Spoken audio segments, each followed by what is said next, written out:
Welcome to the Golden Boot Podcast with your host, George Hancock, Cody Slavinsky, and Vandy Chris, only on the Dogs Media Network.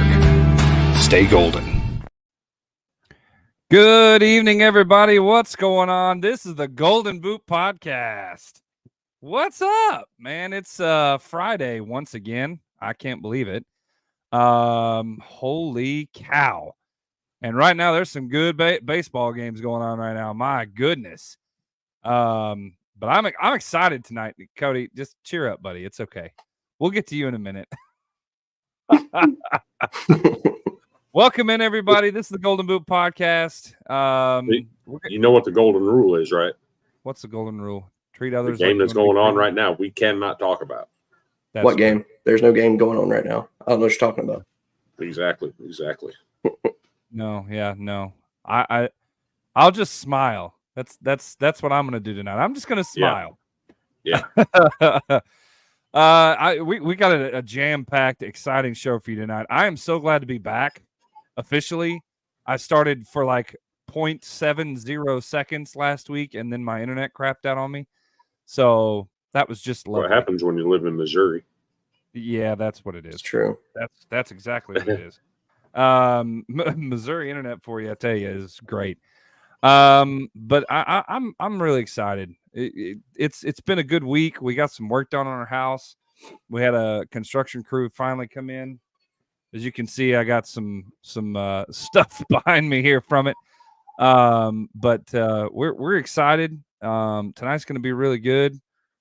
And I just got to preface because it is baseball season. So we might as well get this out of the way. Warning. What you're about to experience is heavily biased Vanderbilt content. Please turn away now if you're operating heavy machinery. This is your warning. Yeah, it's not in my ears. It's not loud. I love that last bit where it literally says, "May God have mercy on your soul." Yes. I'm excited. Boys, how's your week been? It's been good. It's been a positive week to say the least. Positive week. Until today.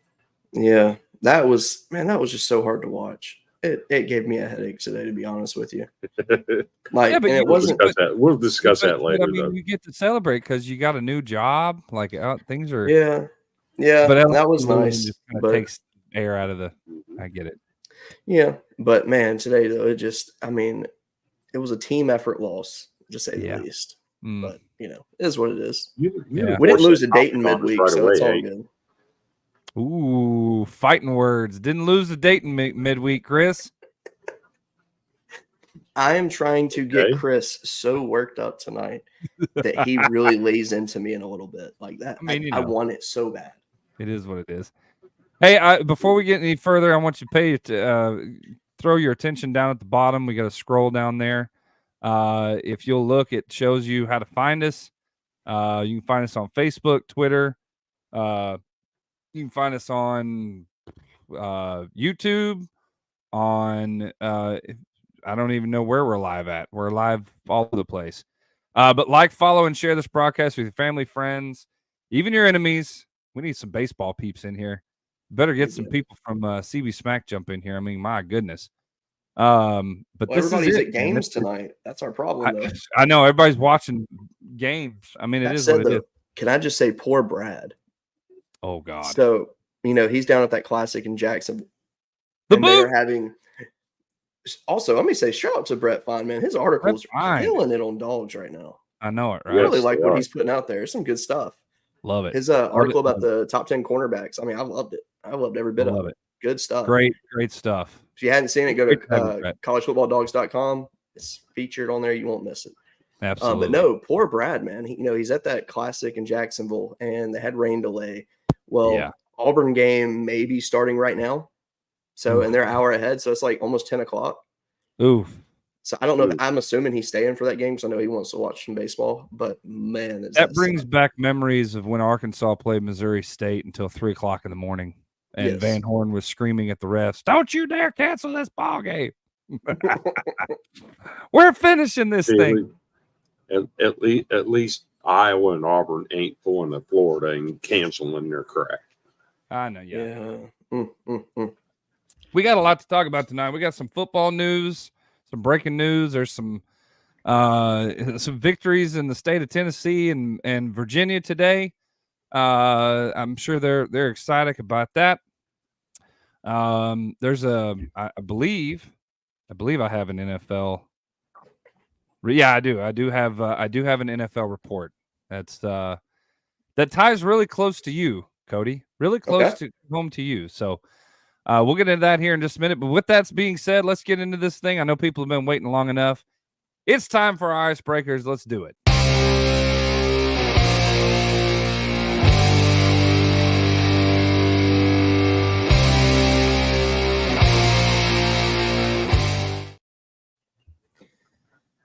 All right, it is time for our icebreakers. There's Snorlax. He was hiding. We got him out there.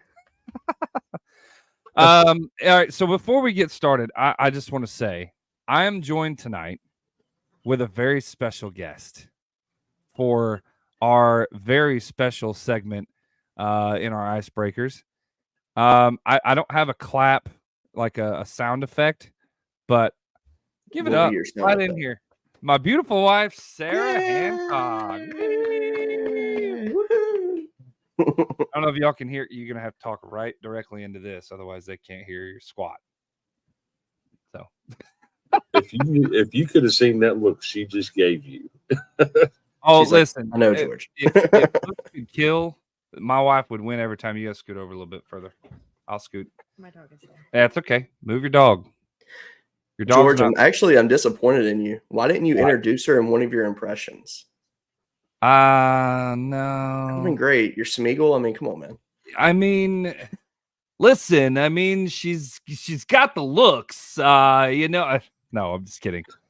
Not doing a Christopher Walken impression. Okay, that was very good.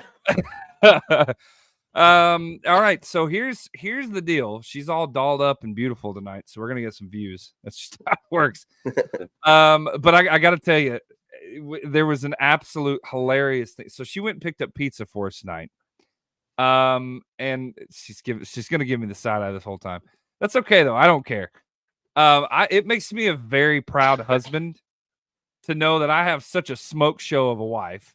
Okay. She caused 2 military guys in St. Robert, Missouri, to practically fall over themselves to hold open a door, one of which let the door smack his own girlfriend in the back as she's walking out. Okay? Now, look, this man might be on the couch for the rest of the month because she knows exactly what he did. He ran to absolutely hold the door open for her. Which I find hilarious. Because she's not one that's like, oh, you better hold the door open for me. Like, she don't care about that. I can get my own door. Yeah.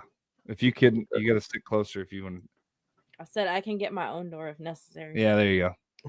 Can you hear us both good? Yeah, I can hear. Okay, good. She's so quiet. She's going to talk like this, I swear. How about you move your microphone over a little bit towards her? Talk. Hi. Hey, I can hear her better and hear you. Yeah, I mean, I'm here. So, anyway, it makes me very very happy to be an overly hefty man and have this motion. She's giving me all kinds of looks. All right, so the reason she's here, right? You've heard me talk a little bit about, we've got a horse in the backyard. She does a little bit of rodeo herself. She's been there, done that. Oh my goodness. Okay. That's a stat that I will not soon forget. Wow. Hey, what's up, guys? If you're just joining us, welcome to the Golden Boot Podcast. The Golden Goot, baby. So the Golden Goot. Here we go. The boot, Andrew says. The boot. What's up, Andrew? Say hi to Sarah. That's my wife. She's going to tell you guys a little bit about what she loves to do and she's very passionate about. And I'm going to start it with a video to kind of give you an idea of what she's all about. So let me add this in, and this. Rodeo, and she's a dental hygienist. Come on, Emmy. Oh boy, I got a feeling. I'm amazed at like how she's able to stay on that horse. Right. Well, yes, that is the best in the business, Miss Emily Beisel. Clearly.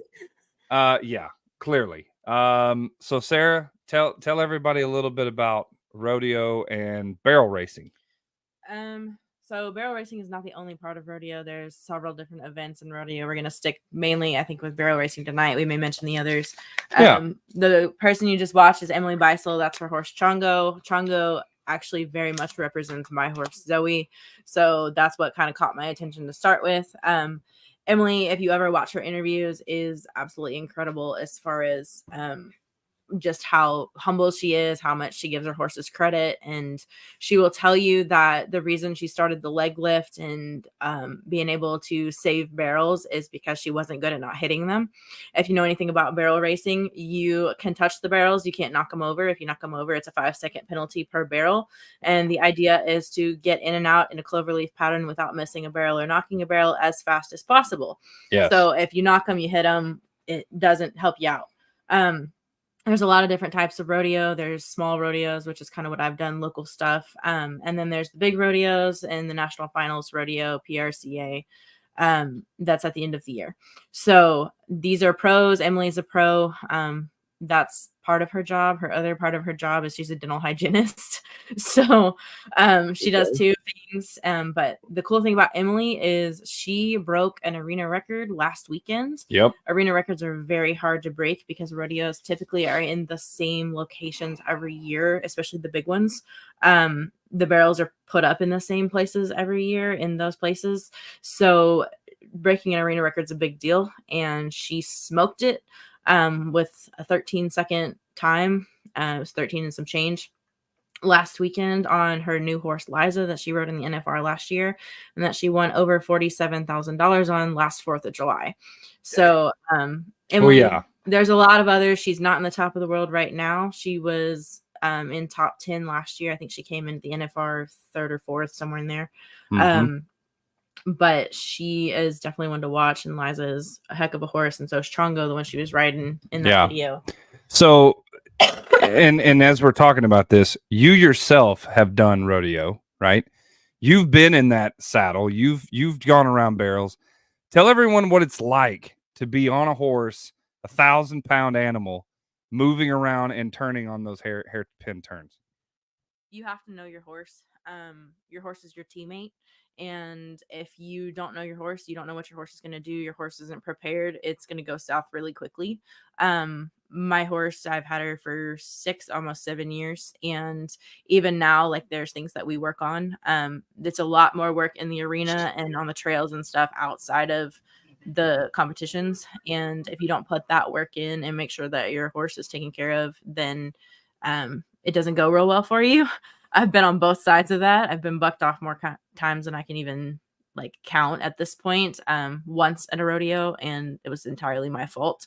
The biggest thing is knowing your horse, putting in the time with your horse, making sure your horse is taken care of, know what you need. Calming your own nerves at a big competition.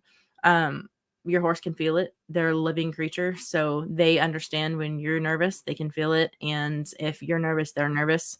So my typical thing that I used to do is I would take my horse to all of the things that might be new to her. I'd walk her around ahead of time. I'd let her get comfortable with the area. Anything that she wasn't comfortable with to start with, which they get to do all of this in big shows too. I'd give her a chance to look at it, sniff it, get used to it, because when it came time to run, I wanted her to be focused on what I was asking her to do, not the color of the barrel, not something crazy in the arena or a new setup that she wasn't used to. So calming your nerves, making sure your horse is comfortable, and then just going and paying attention to what you're doing. The number one rule of barrel racing is don't look at the barrel.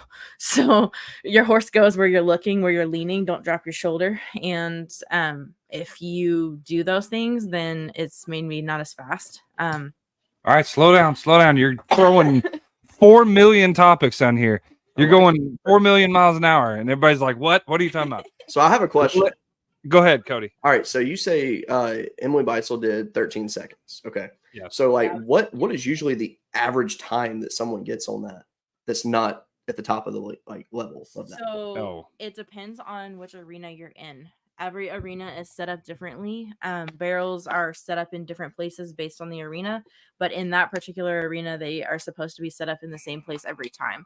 So there was a place in Texas, I can't remember the name of it, where they held the NFR during COVID, and that was what was considered a standard pattern. The standard is one of the biggest patterns that is out there other than the big grass patterns.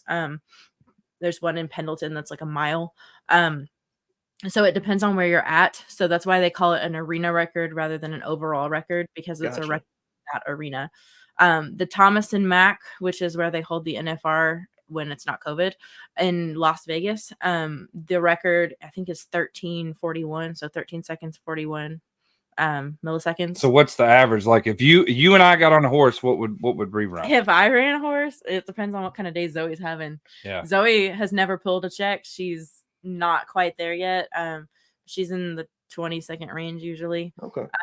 Girls that are pulling checks, 1D, 2D, 3D, which they don't know what different levels. Yeah, there you go.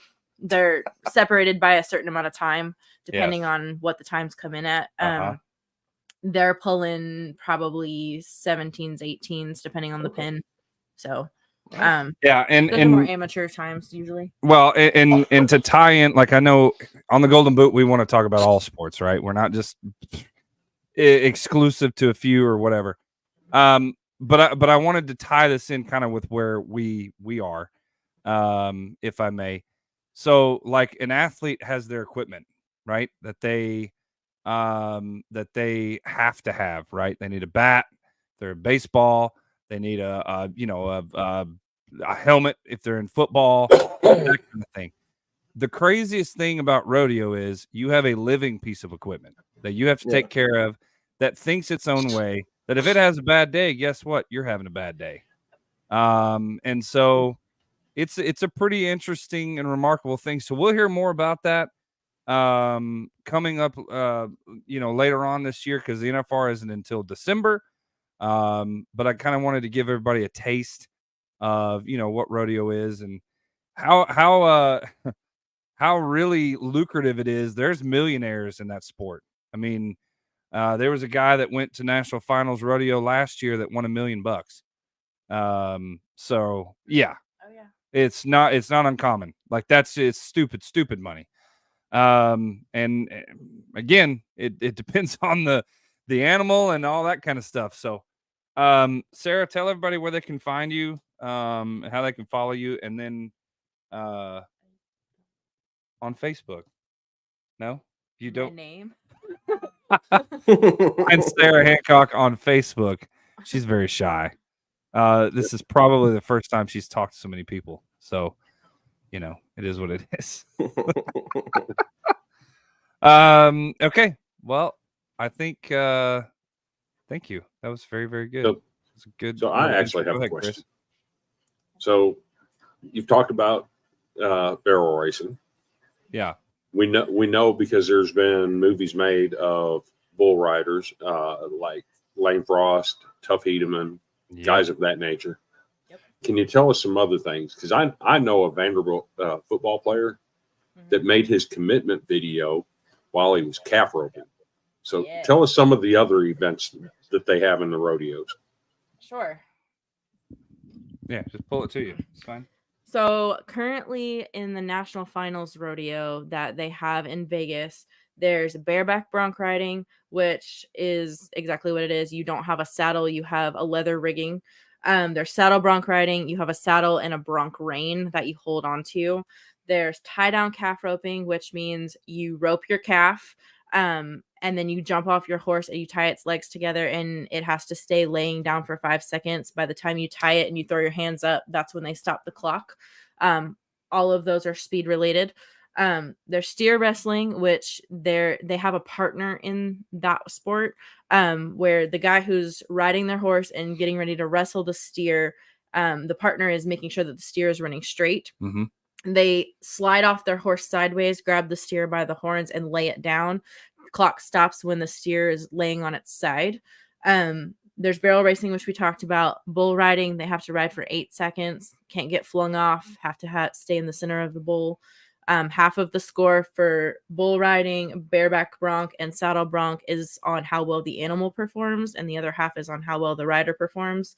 And then breakaway roping as a new up and coming sport. It's been around for a long time, but it's just now getting the recognition that it really deserves. And they have their own finals. Last year, they did it 2 days before the NFR.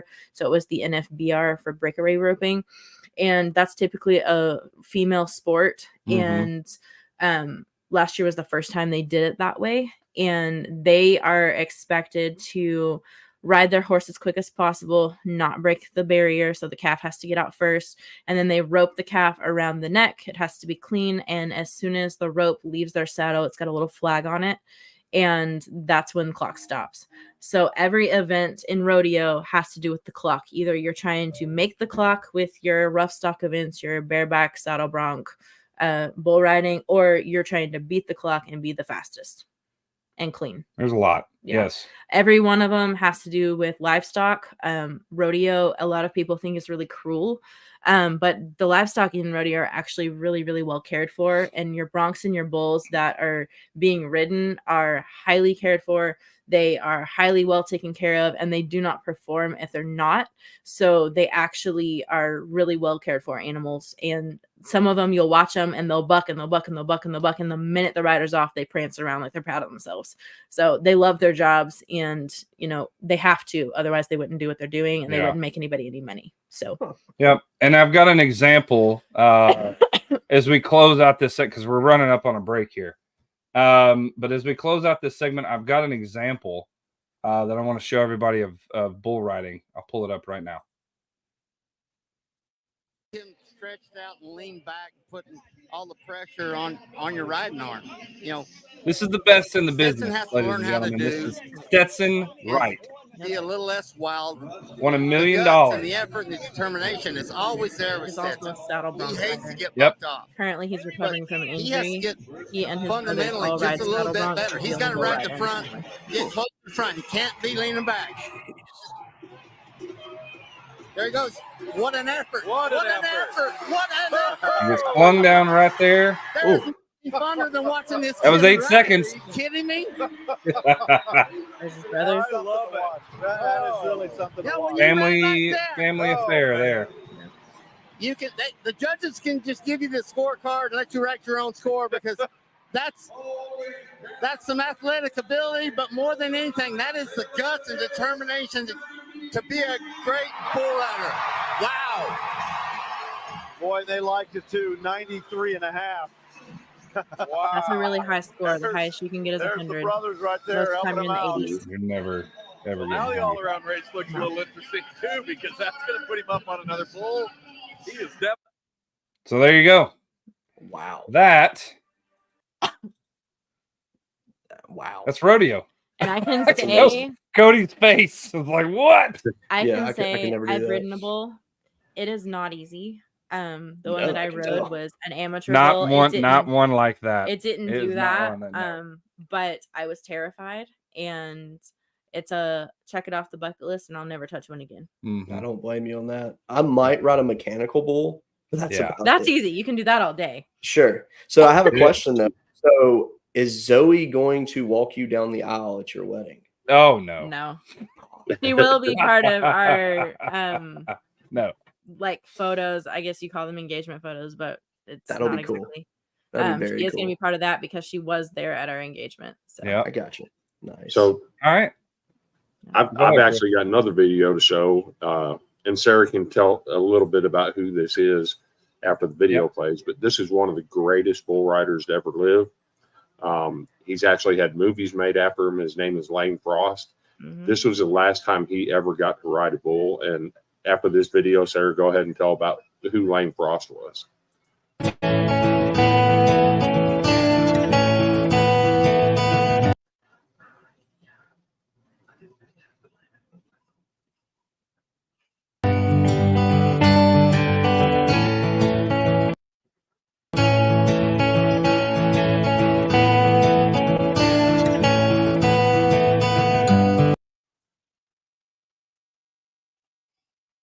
Nice. Nice. One of the best to ever do it. Yep. He's one of the best. He's talked about all the time. He passed away, unfortunately, from injuries sustained at the Cheyenne Frontier Days Rodeo, which is one of the biggest rodeos of the year. And I'm trying to look up. I can't remember. I think he's related to Josh Frost, who is currently a bull rider that we watch. Yep. But I can't remember exactly what their relation is. TJ. So, we watch them quite often, and it's bull riding is one of the most dangerous sports in rodeo, because if you're not familiar with bulls, their heads, it's not just the horns, their heads are solid bone. So if you head it the wrong way, it's not pretty. If you watched NFR last year, Kai Hamilton got absolutely wrecked by a bull. He is also one of the best in the business. He's a driving partner with Stetson, and he spent the night in the hospital and came back the next day and rode 2 bulls and won one of those rounds. 2 years ago, there was another guy, last name Oftedal, I can't remember his first name, and he ended up not being able to finish bull riding because he got so severely injured, because he hit that front part of the bull and they got stepped on. So it is absolutely a horribly dangerous sport, and you really have to be in good shape for it, and you really have to know what you're doing, because it can go south real quick. I'll tell you this. For those of you who are UFC fans, you'll see more knockouts at a bull ride than you will at a UFC. I was watching NFR last year, and I think 3 people at least I watched come down hard on the head of the bull and just out cold. So it's pretty wild. It is the most dangerous sport in America. There's no, if not the world. There's just no way. Go ahead, Chris. And didn't Tough Edeman at one point come down wrong and his face hit the bull and it shattered every bone in his face, and he actually came out and rode with his jaw wired shut. I mean, you got to be a tough person to do all that. Yeah. Bull riders are some of the toughest people, and you have to have a little bit of stupidity, I think. Yep. In order to be able to do that too. You absolutely do. Not in a bad way, but it's just like the injuries they ride with. Like Stetson last year, he's out right now because he had surgery. He was riding with a torn hamstring, and he kept riding and kept riding and kept riding until he literally couldn't get off the ground. Yeah. And he went to the NFR last year, and I think he rode 1 bronc and 1 bull each, and then pulled out because he already had the all-around title. There was nobody going to catch him for that, and he wanted to be healthy. So he ended up having surgery, and he's recovering, and he's expecting to be back halfway through the season and make NFR this year. So we'll see how that goes. Yep.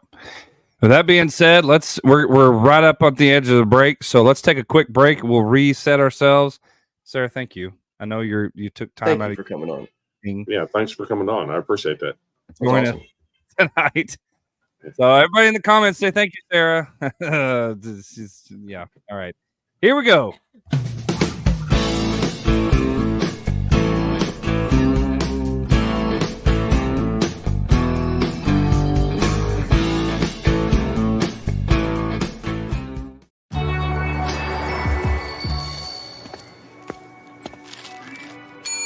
I'm coming. Hold your horses. What are they picking up? Bills. Another member of the mafia. Is this going to be their year? Could be. I'd rather not say. Why? It's not going to be an easy year for them. No, it is not. They got to go up against that pilot in New York. Twice. I mean, that whole division is tough. Division? How about that whole conference? I mean, this guy definitely wants a shot. I love you. She'll be with you in a minute. She needs a moment. Leave me and Joe alone. These guys, they want to make it a dynasty. Like they aren't on.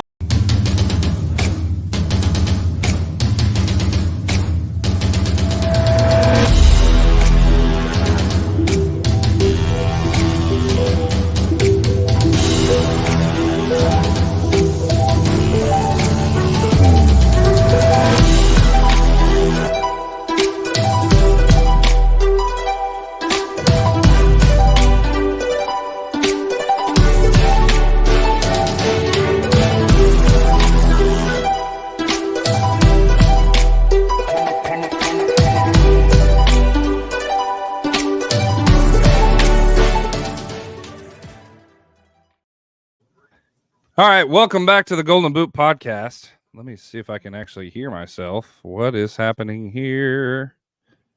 There we go. Can y'all hear me good? Mm-hmm. Okay. Notice I didn't have my headphones on. And they're, yeah, okay, good. They're on the right spot. I didn't have them on for a specific reason, so that way she could get over and hear everything.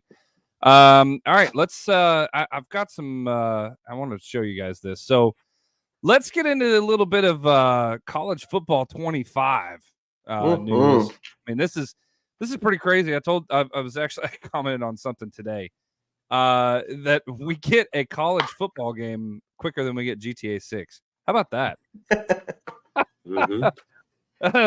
You know how long that they've been developing Grand Theft Auto 6? I swear my grandmother might be younger. It's just been ridiculous. But confirmed voices in EA Sports College Football 25: Kirk Herbstreit, Chris Fowler, and David Pollock. Now, anybody who is familiar with David Pollock, he was fired from ESPN, so they're bringing him back as a commentator in the game. I think that's pretty interesting there. So yeah, TJ says, where are the ladies? Holly Rose, sideline reporters. She said something about it, actually. Holly Rose did. I think they're supposed to be in it. I'm pretty sure. I hope so. I have it on good authority that my favorite one sideline reporter, Dawn Davenport, was in fact contacted, and there may be possibly a deal in the works there. Oh, there you go. Yeah, I mean, at the end of the day, there's so many women that are involved in college football. They need to be highlighted. It's only fair. Do need to be highlighted. Absolutely. I want everybody that we see on TV weekly. I mean, I want RG3 on there. He commentates a lot of games. I want it like when you play it, whoever you usually see as your team's commentator, I want that to be your top commentator on the game. Right. Like, that would be awesome. That'd be great. I hate that's one thing I hated about Madden is the two same guys called the same games over and over and over again.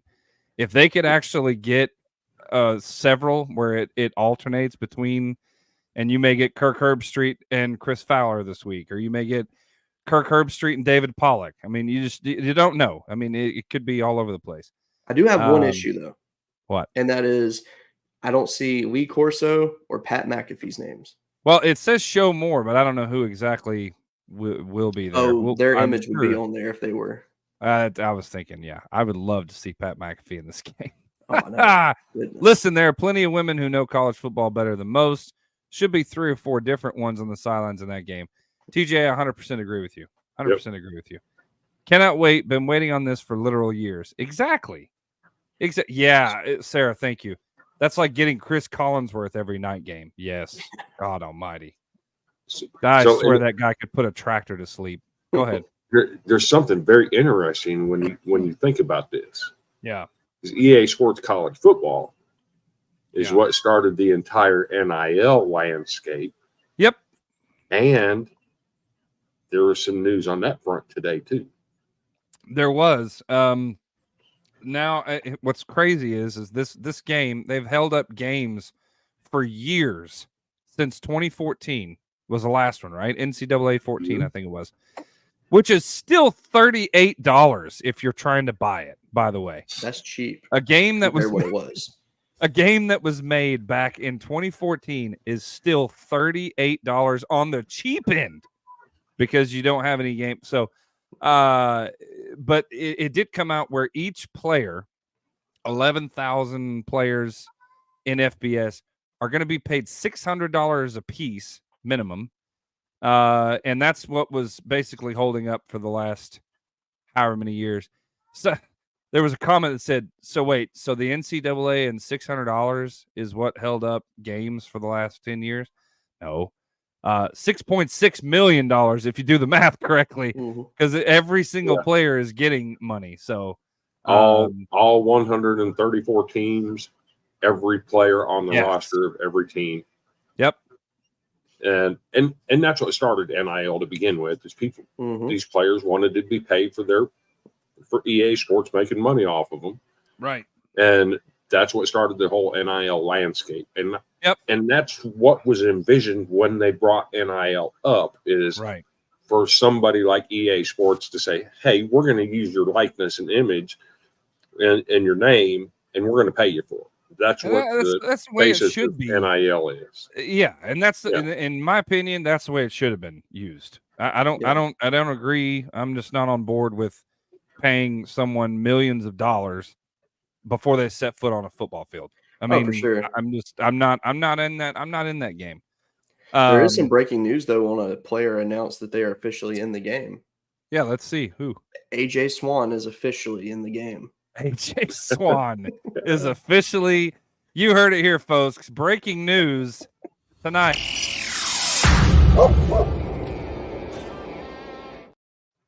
AJ Swan has absolutely entered into college football 25. Ladies and gentlemen, that is a shocking development. Shocking. What position is he going to play? The question is, though, he's never played quarterback at LSU. So will he be an LSU player or will he be wearing a Vanderbilt uniform? He will be in an LSU uniform. Oh, man. I saw something like if players aren't in it, you won't have a way to do a creative player like you used to. Something like that. So, like, if for some reason later on down the road after development, a player opts out and they delete him from the game, you can't use the creative player function to go back and add him in. So it will literally block his name. But there's ways around that. I think that's fair. Think about it. Okay, let's say that our friend Ishmati, for example, let's say he says, I don't want to be in the game. I'm pretty sure he'll be in the game. But I'm saying, let's say he says, I don't want to be in the game. Yeah. I'm pretty sure you could go in there and put, considering how his name is spelled, if you went there and put Ish, $, and then, or something like that, and then put MADI for Mahdi, I'm pretty sure that would go through. Oh, yeah. I'm sure there's ways around it. But anyway, Dynasty mode, baby. Dustin says exactly. Now, one interesting thing, I will say this. I do know for a fact college football coaches will not be represented in this game. You will not have Nick Saban. As of now. There might be the word right now. There might be a development there, but as of right now, the coaches will not be represented in the game. So I also saw I didn't get it. I don't think I got it, but yeah. And so here to go right along with it. New NCAA is banned schools from decorating prospects' hotel rooms on official visits. They can get 10 million NIL deals for recruits, but decorating hotel rooms for recruits is a huge no-no. So my thing is, why let them stay in hotel rooms anymore? Let them stay on campus, stay in a dorm. I would. If I'm going to visit a school, I don't want to stay in a hotel. I want to know what I'm going to be getting into. So here's another one that goes along with that. Last summer, they put a stop to graphic artists. Yeah. Doing photo spreads and stuff with recruits. They put a stop to that last year, and the graphic artists were thankful that they did that. Oh. Well, I mean, and that's cool, but I mean, so we're good with giving, letting high school kids earn money straight out of high school or whatever, but decorating their hotel room is a no-no. And I get, like, it sounds so petty, but we were actually talking earlier. Dustin says, Tennessee whipped that NCAA ass. Yeah. Trust me, we will be covering that. Yeah, we will. We'll talk about that. One of the three of us are not a big fan of that. Yeah, one of the three of us are not. But hey, it is what it is. The biggest thing is I know the reason and the legality of it. Well, who's to say they can't hide something in these decorations and stuff? Maybe they have a McDonald's bag full of money somewhere in that Clemson box. You don't know. And that's true. But I mean, if we're going to really harp over them banning decorating prospects' hotel rooms, we're going to turn a blind eye to other things that are blatantly obvious. I mean, here's my issue with it. If you're not going to decorate the hotel room for the science student coming to tour the university, why should you do it for a high school football player? Stop it. I mean, I get it, but I don't know. I can understand it, but it's. I mean, what do you guys think in the comments? I mean, you guys know a whole heck of a lot more than we do. What do you guys think in the comments? Is it stupid? Do you agree with this? Do you think it's just something that Chris agrees with it? Cody, do you agree with it? Yeah, I agree. Yeah. I mean, we have an issue, by the way. We have an issue. What's an issue? We have a tie baseball game. Oh God. Will you shut up? Don't even I don't you should have never even freaking told me. I can't help it. It's killing me. I literally have the game up on my iPad right now. So I'm keeping up with it.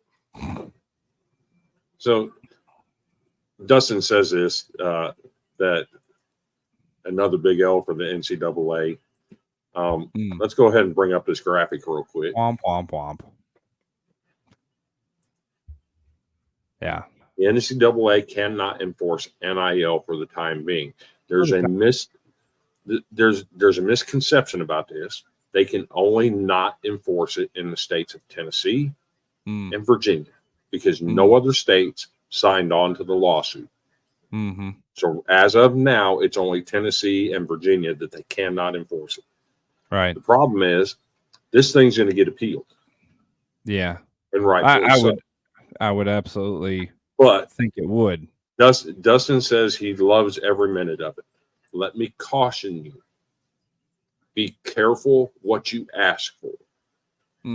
Because in the legal filings, it literally says relief sought, a ban on NIL enforcement.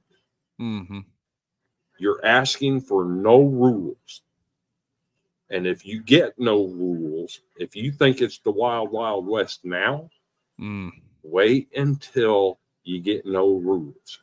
You're not going to like the end product. No. So, and Sarah asked, can we explain the lawsuit? So absolutely, we can explain it. Yeah. So what it was, there were accusations made against Tennessee that they used a plane to fly a specific recruit from California to the University of Tennessee for a visit. Okay. The accusation was that the plane was provided by a booster. Yeah. Which is not allowed. It hasn't been allowed for decades that boosters could not fund anything for recruits. So when the accusations came in, the NCAA went to Tennessee and started asking questions. And immediately, Tennessee's attorney general filed a lawsuit to stop them from asking questions. And it was a joint lawsuit with the University of Tennessee and the University of Virginia. And it was filed by the states to sue the NCAA. Currently in Tennessee and Virginia, you cannot enforce NIL rules. And the other 48 states, you can. At this point in time. It's kind of a crazy situation. But like I was saying, you have to be careful what you ask for. Because if you're asking for no rules, you're not gonna like the end product. Yeah, right. Yeah, it's pretty wild stuff for sure. And what's wild to me, okay, the University of Tennessee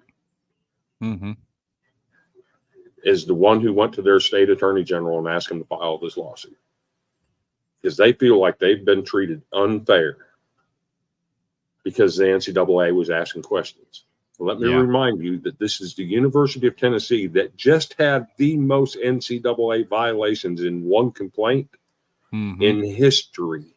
And they walked away with a slap on the wrist and didn't even miss postseason play, not once. Right. So I don't want to hear Tennessee fans crying that the NCAA was being unfair to them by asking questions. Yeah. I mean, here's the thing. I mean, you got to have some rules and regulations in place. You can't have the Wild West. Do I agree with some of the regulations and rules in place? No. Do I think there are not enough in some situations? Absolutely. So you got to find a happy medium and go from there. But until we figure out exactly what's going to happen, we're kind of left in the dark on that. So anyway, that being said, though, all I know is that as long as I have college football on my TV from September to January, I don't really care. Right. Just to be honest. Yeah. It kind of is what it is at this point, you know. I want to bring this up because there is major news out of Florida State. So the ACC, and I think we've talked about it before, but I'm going to talk about it again because I haven't been here. So maybe y'all talked about it. I didn't get a chance to talk about it, and I would love to talk about it. So the ACC absolutely said and granted for, what is it, $433 million that Florida State can buy their rights and kick rocks out of the ACC. Now, I have a question for everyone in the comments. Why would Florida State want to do that? Why do you think Florida State wants to leave the conference they've been in forever? Do they want to join the SEC? Are they moving to the Big Ten? What is the reason why they want to pull out? I want in the comment, gentlemen. What do you think, Chris? Yeah. Do you have an idea? I have an idea. When they signed their most recent deal with the ACC, the TV rights deal. Yeah, that's it. That's it. That's exactly why they want to join the SEC, is kick Vandy right out. So yeah, the ACC promised their member schools a certain money on revenue sharing. Yep. Have not delivered on that yet. Nope. They so have that's not. where all the unhappiness comes from. Yeah. But if you listen to Greg Sankey, the commissioner of the SEC, they have no interest in Florida State. They have no interest in Clemson. And that's the two big ones. Yeah. And the SEC is not interested in them. No. They're interested in the Virginia and the Carolinas, not Clemson and Florida State, because it's about TV markets and getting TV markets and market share. And neither one of them have anything to offer in them in that manner. Yeah. The biggest thing for me is, and as big a story as this is, if they do come up with the money to exit the ACC, I think, in my opinion, the because they got in their mind shafted, because they believe they got shafted, right? In the college football playoff, going 13-0. You get out of the ACC, you move to, say, a Big Ten, or you move somehow weasel your way into the SEC. Then all of a sudden, a 13-0 in their minds looks better, right? So I don't know. It kind of seems awfully convenient, considering Florida State, lack of a better word, took a big L in the playoff, and it just seems like they're really salty and was like, well, fine. If you don't want to back us up, ACC, then we'll leave. Or maybe this is just a big maybe, but maybe they're a little upset with their own conference for not wanting a 12-team playoff to begin with and voting against it, which would have put them in the playoff had their own individuals in the ACC voted to have it. So I don't know. I know what it looks like, but if you've been following the Florida State Clemson saga, this was going on long before they ever went undefeated. Yeah. This was going on last summer. Yeah. Colin, I don't know who took the worst L. Florida State, Vandy, or Arkansas? Oh, Florida State for sure. Florida State. You go 13-0 and get left out of the playoff. That sucks. That would be an L. What they get beat 65-3? We have already been down that path of why Florida State got left out. But Vandy and Arkansas weren't expected to do very well at all by the mass media. Us fans wanted us to Arkansas be better. underachieved more than Arkansas any team in the country. Oh, I agree with that. You don't gotta get you go to me wrong there. Gainesville and win, and then flop the rest of the season. Come on now, I know. I agree. Who knows? But hey, this is random. Where did KJ Jefferson assured. end up going to transfer? UCF. Was Gus Mal's on. Yep. Okay. So Who will rest take the assured, biggest L upcoming year? of Florida USC. State, Vandy, and Arkansas, Yeah. none of them are taking losses the way USC's been taking losses in baseball. Ooh. It's true. Yeah, that's baseball. People are gonna say, "I don't care about baseball." Baseball show, damn it. Yeah. Well, you know. So And I got okay, so I got to show you this too. So while we're on this topic, do you want to bring up Yeah. the Nick Saban stuff? absolutely. Let's do it. So he made some interesting comments this week. You want to take the lead on that, Cody? Colin, we are talking baseball because baseball's going on right now. It's true. All right. So Saban said, if my voice can bring about some meaningful change, I want to help any way I can because I love the players and I love college football, which I truly believe that all the way. What we have now is not college football as we know it. You hear somebody use the word student athlete, that doesn't exist. I want to see the players have a great quality of life and be able to create value for themselves. We've gone to nobody talking about education, nobody talking about creating value for their future, talking only about how much money can I make while I'm in college. And let me tell you something. That is fantastic. And that is something that needs to be said because at the end of the day, college is supposed to be the platform that sets you up in life. Now, obviously, you can be very successful without going to college, but at the end of the day, you don't go to college to make money at that time. You are essentially going to college. You are essentially investing in yourself for your future. Now, don't get me wrong. Do I think college athletes deserve to get some money for what they're doing? Sure. But at the end of the day, though, they're getting a full ride scholarship in most cases. That's a lot of money. There's a lot of kids that go to those schools that are not in that situation. They're having to get crazy student loans and getting insane debt.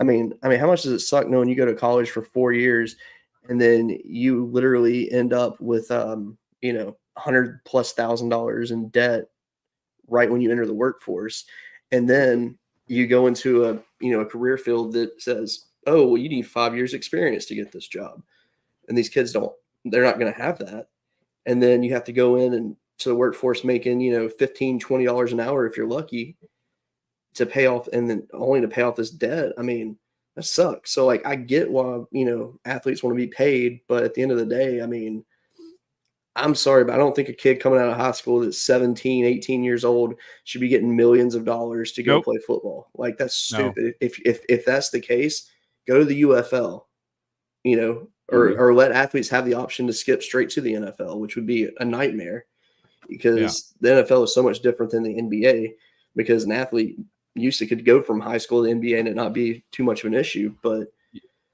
you know what this proves? What's that? That I was right. So and there was more that went along with that. That was just the main piece of it. But he mentioned, at age 28, 29, 30 years old, when these guys can't play football anymore, what are they going to do? And there's a perfect example of that right now. I saw a news piece earlier this week where Adrian Peterson, think about it, Adrian Peterson is selling off all of his memorabilia because he's flat broke. So you can think about all the money these guys make playing football. At the end of the day, it don't last you a lifetime. No. And another thing too, like the fact that Carson Beck bought him a Lamborghini and he's a college student, that's absurd.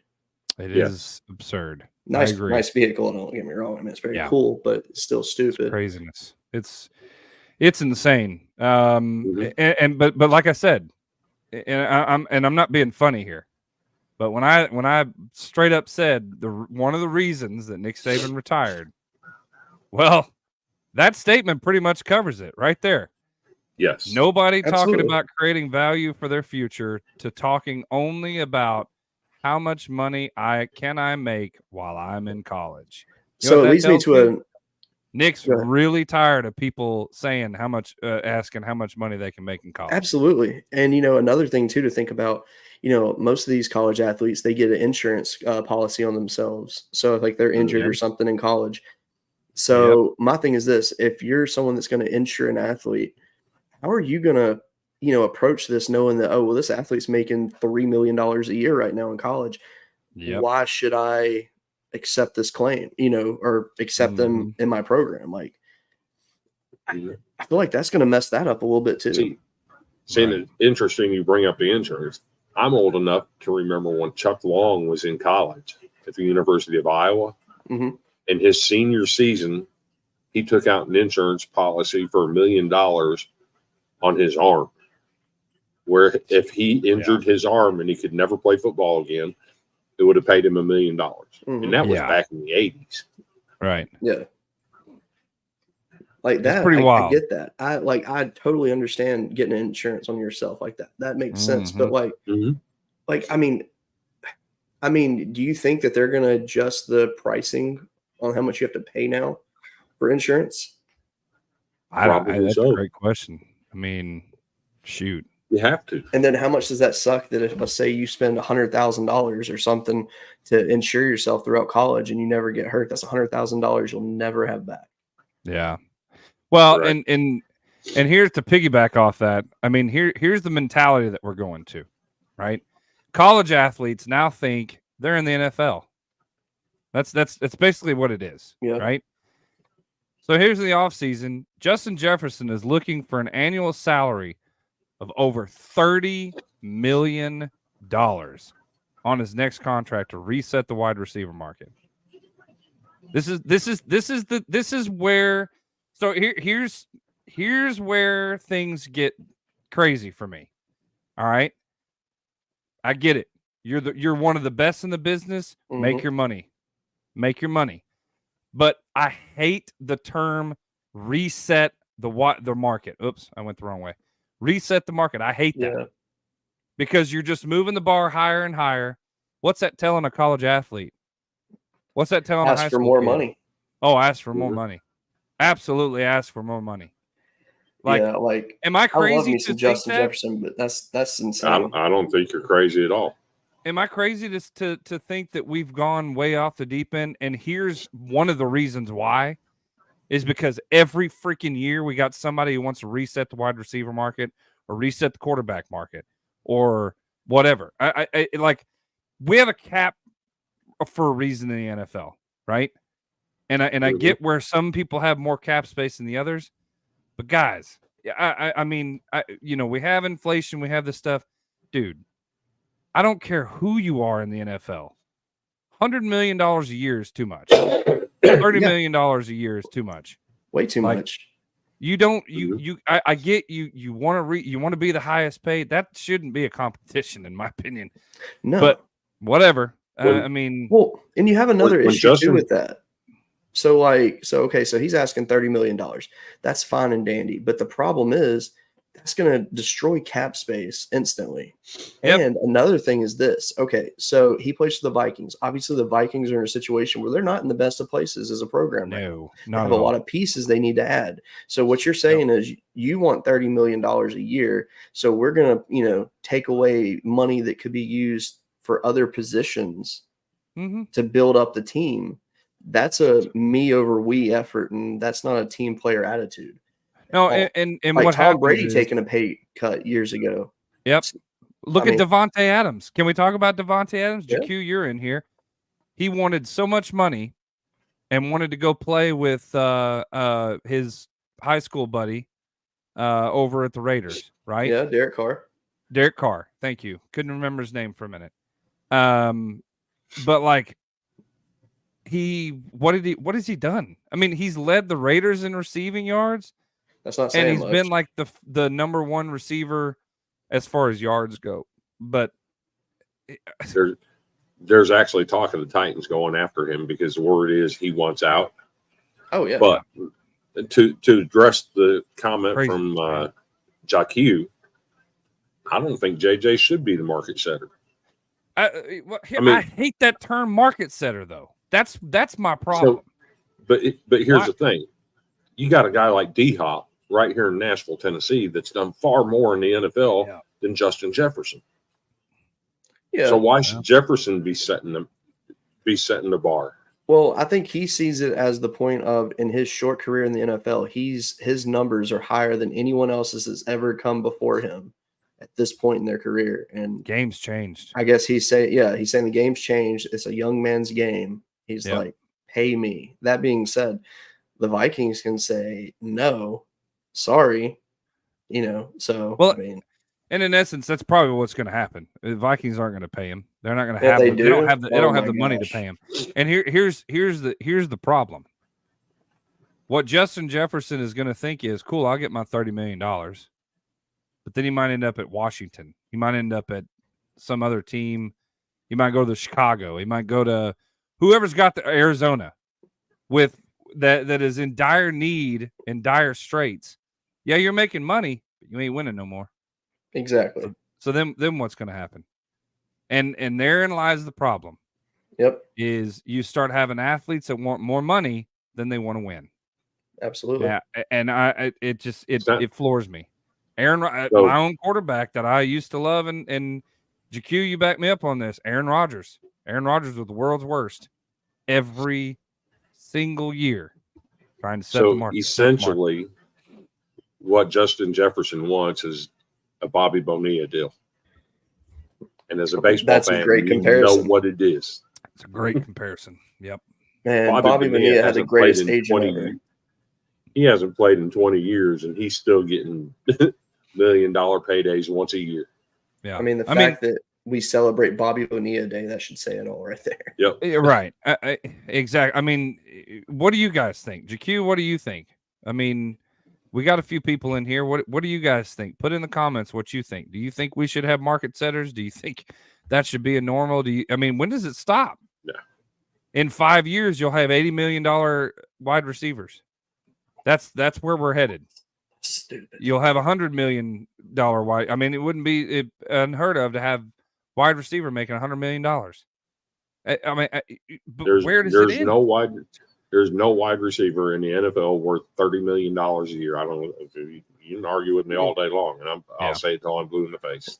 It's wild, and I guess that's just what I'm getting at is, I mean, here we go. JQ's got it. Aaron complained about the defense. Green Bay puts money into defense. Aaron's complained about weapons. Green Bay puts money into weapons. Aaron complains about defense. Correct. Yep. Every year. Now what happened? Now you have the youngest team in the NFL who's not getting paid hardly anything, make the playoffs, nearly get to the championship game, and are looking really good for next year. Plus, they have really good cap space. Yep. So, I don't know. I'd hope we're moving away from this whole, I'm going to make my money regardless. It's all about money for me. Mm-hmm. Where's the Brett Favre's of the day? Like, I just want to play the game. I want to have fun. I mean, good Lord, man. Rumor has it NCAA 25 is so realistic that your own fans will storm the field every time you beat Alabama on the hardest difficulty.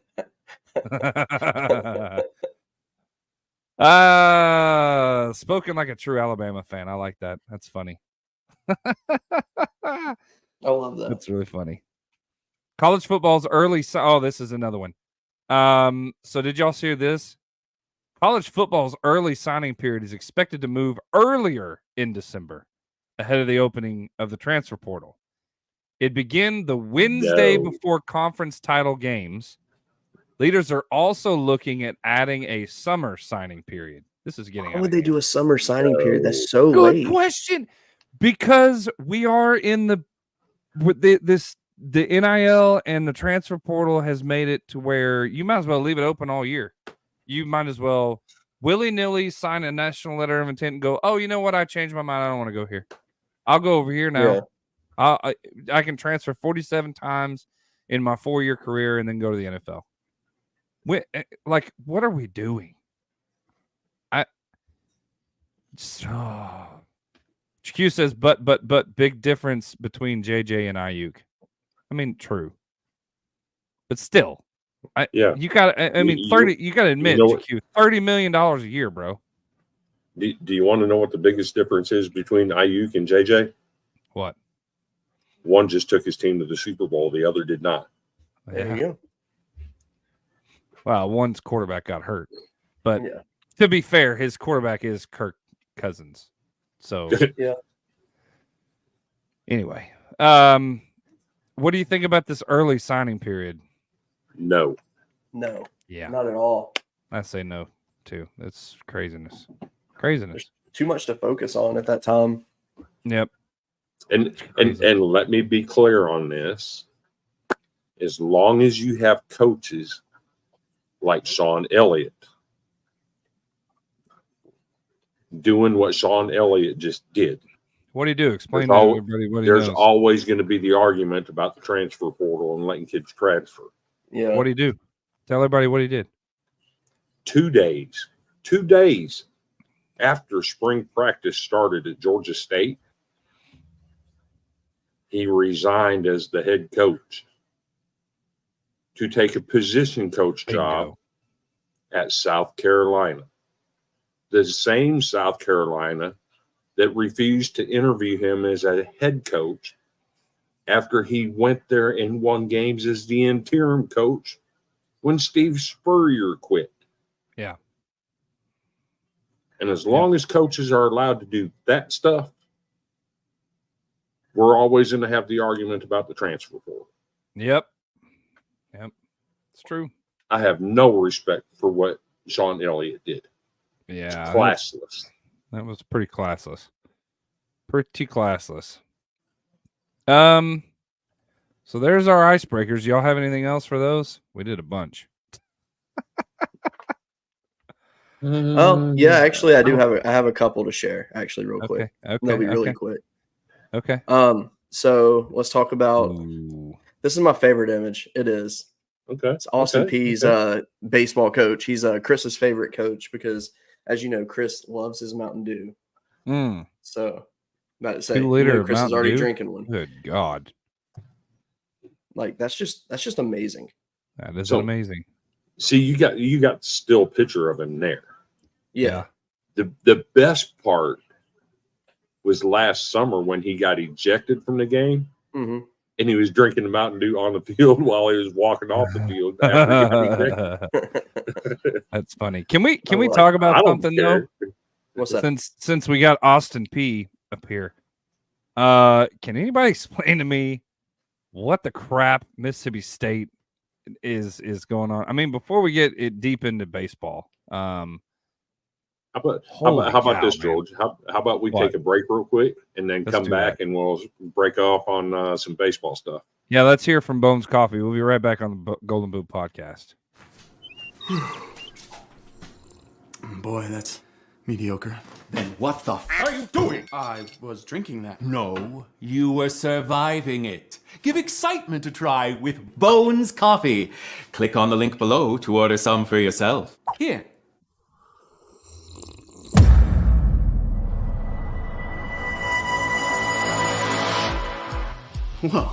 Whoa is right. That substance you were sipping before is what we in the industry refer to as ass water. Sure, it technically has caffeine, but at Bones Coffee, we believe in the experience of waking up every morning looking forward to that first tasty cup. That's why we roast carefully selected beans in small batches to perfection, so you can count on quality in every cup. And not only that, Bones has a ton of fabulous flavors from which to choose. Hey, did someone mention flavors? Highland Greg, pleasure to meet you. What'll it be, Greg? You know, I've been hankering for the spiced rum flavor of Highland Grove, please. Greg, I'm surprised by the size of your bagpipe. Ugh, it's not the size of the bagpipe that matters, laddie. Yeah, it's how hard you blow it. Yeah, let's leave the talking to me. Oh, gee, I just got back from chasing some hosers out of the grilling rink. I could go for some maple bacon coffee right about noon. Coming right up.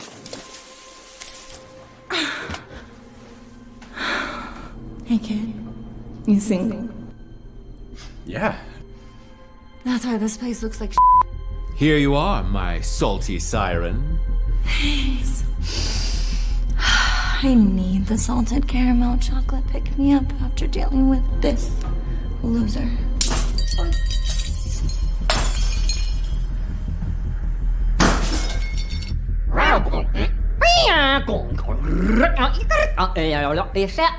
How in the world are all these people getting in here? We just walked in. Click on the link below to stop drinking water and get yourself Bones coffee today. Or maybe you don't want to click on the link below because you think, flavored coffee's not for me. That was Sarah G's experience. She says, usually flavored coffees taste chemically to me, but these do not. They have a really pleasant aroma and flavor. They do not leave that weird residue on the bottom of your mug like many flavored coffees do. And Cheryl S. says, I ordered this for my son's GF for a B-day. She loves it. Why, Cheryl, that's awfully nice of you. Unfortunately, they broke up and I can't return it. Frowny face. Well, that's awkward. At least she liked it, though. Stop settling for mediocrity and order Bones coffee today.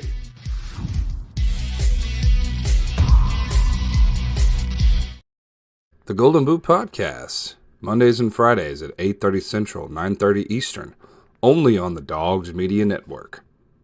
Stay golden. All right, welcome back to the Golden Boot Podcast. Let's get into some baseball.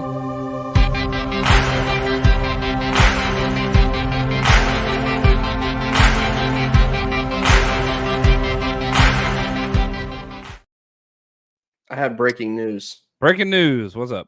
Arkansas Razorbacks win 5-4 against Oregon State. They finished with 23 strikeouts. And since you want to bring up Arkansas right off the bat, let's do it. Let's talk.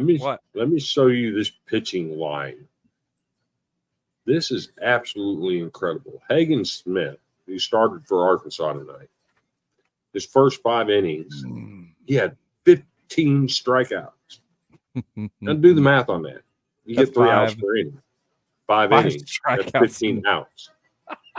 Every single out in the first 5 innings was by strikeout. Love it. Now, we are aware that they did pull him after the 6th inning. And he finished with 17 strikeouts. Out of 18 total possible outs that he could have recorded, 17 were by strikeout. God almighty. So let's break this down, though. He threw 77 pitches. 25 of them were whiffs. 22 were called strikes.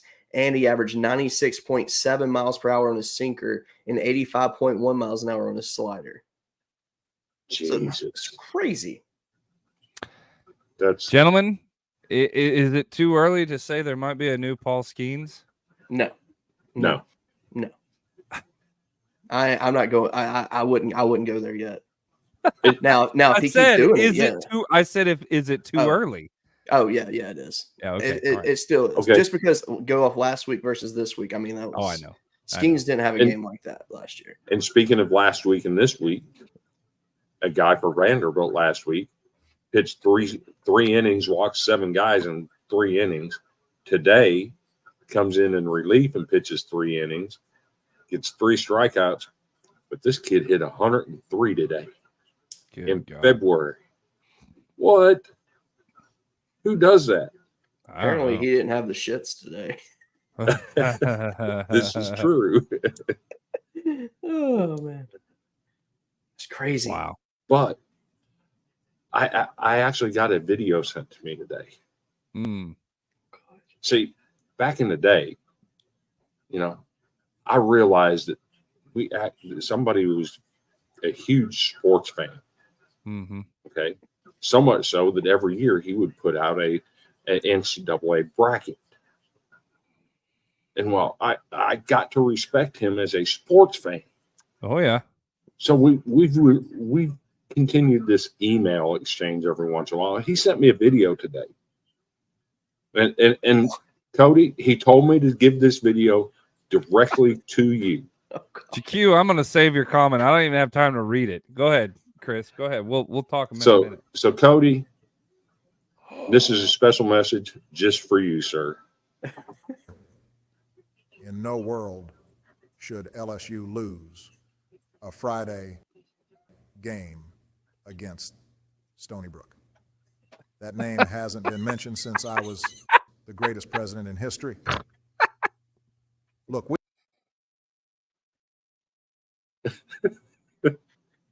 we all have hope, but to maintain that hope, you have to succeed. Losing to Stony Brook ain't that, bro. Dang, boy. So if you hadn't heard, LSU dropped a game tonight to Stony Brook. Yeah, it was bad. Stony It was Brook. bad. LSU just could not put it together today. It was so weird. It was like they couldn't put it together in 2011 when Stony Brook went down there to play them. Yeah, it's weird. Like Stony Brook is our kryptonite, man. It's so weird. You. Like, and today was a team effort loss. I mean, pitching did about as good as you could ask them to do, but offensively, they just weren't consistent. Like they were getting hits, but they just wouldn't do anything with base runners, and it was a shame. It really was. But shout out to Stony Brook. Oh yeah, Washington State beat Kentucky today. That was rough. Shout out to Troy. See, I want to. If anybody, I don't know where Troy is. I don't know where anybody is. There's hardly anybody in here. Troy. I mean, we got people in here, but like George, what are you eating? I don't want to say. I saw your face, and you were very happy when you got. I was very happy because Sarah brought me a Master Blast. Product did not sponsor this video, but I have a Master Blast in my hand. Oh my gosh! That is real good.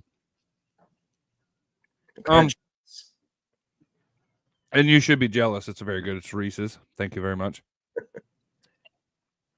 Wife of the year. Yeah, exactly. So Cody, didn't somebody famous send you something special this week in the mail? Oh yeah. I got a video. I think one of you have it uploaded though. I don't. Huh? Of what? Oh. Yes, absolutely. That being said, language warning.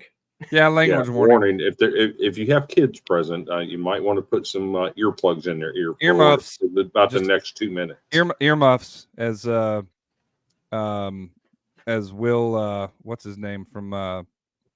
What's that movie? What's the movie where he says earmuffs? Oh. We're going streaking. Will Ferrell. Will Ferrell, yeah. Earmuffs, ladies and gentlemen.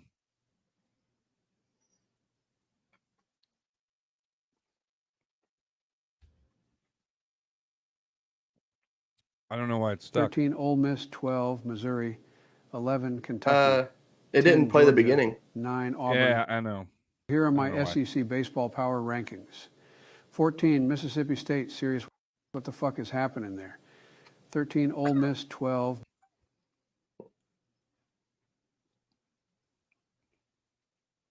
Missouri, Really?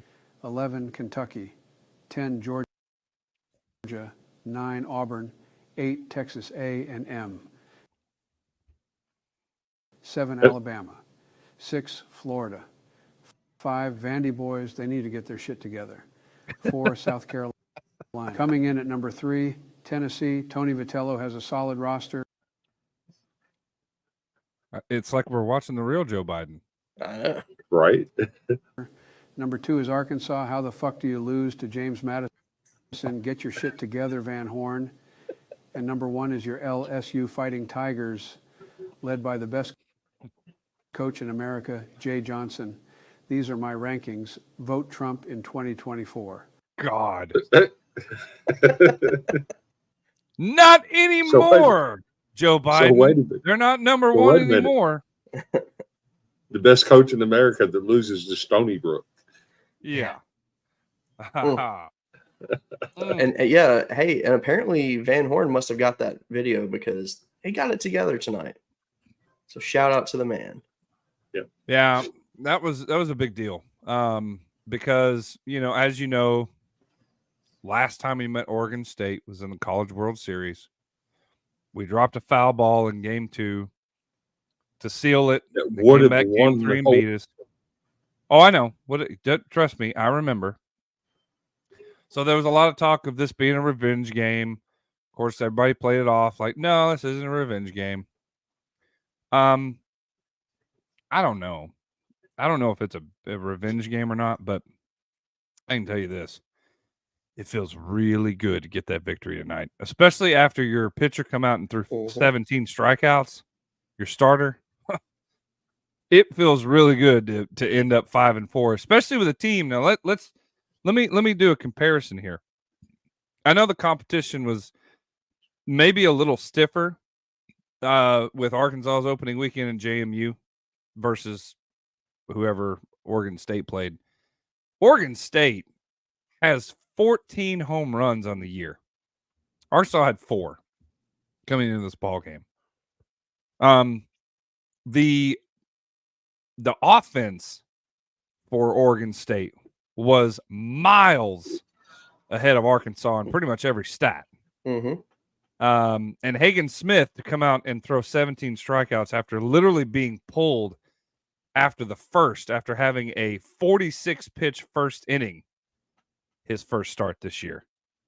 To come out and do 17 strikeouts and 77 pitches is ridiculous.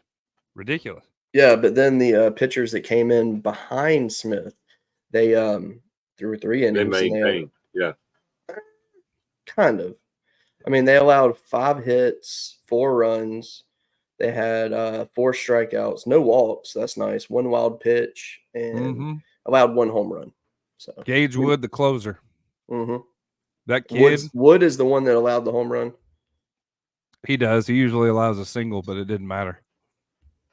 He still closed it out. And I'm telling you, Gage Wood, he's out of Bryan, Arkansas.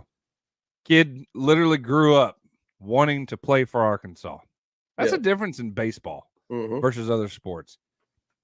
Baseball, you don't have guys that go, you know what? I don't want to live in this state. I don't want to be a part of this state. I want to go somewhere else and go play basketball for Kentucky or go to USC and play football for them. Usually here in the state of Arkansas, it's if I'm a baseball player, I'm going to Arkansas. And Matt, breaking news. Is it breaking news yet? I'm kind of angry that it hadn't been broken news yet. Oh, well, good God. You got my hopes up already. Honestly, they'll probably let him finish the season. Yeah. So I'm proud of my Hawks tonight. I can't wait to watch the replay of it. I will share the absolute crap out of it. Shout out to Wheels. If you ever miss baseball games, Wheels on YouTube does a phenomenal job catching you up. I don't know how they do it and not get, taken down or whatever. So good. Let him go, Matt says. Let him go. Must be Stack, yeah. James Fender says, chemistry and confidence. Good to have you, James. Good to have you. I have something for GQ here in a second. For the wife of the year. Yeah, you're right. Hit me with Biden. Where's Tim Bailey? Oh, good. The kids had earmuffs on right now playing Minecraft. Hey, that's good. Where the fuck is Tim Bailey?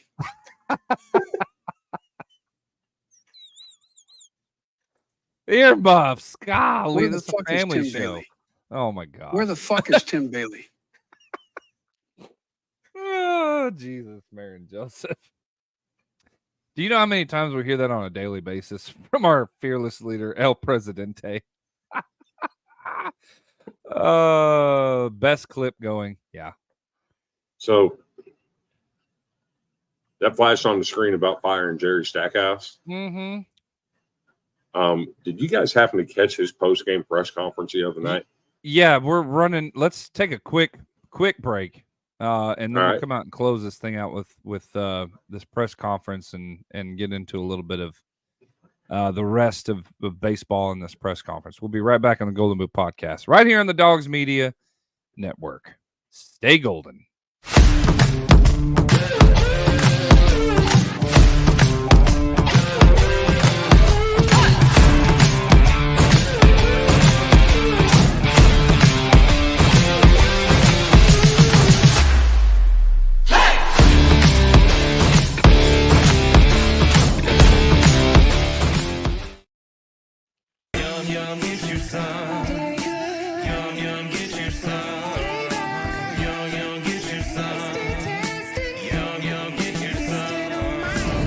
original seasoning, food's favorite flavor.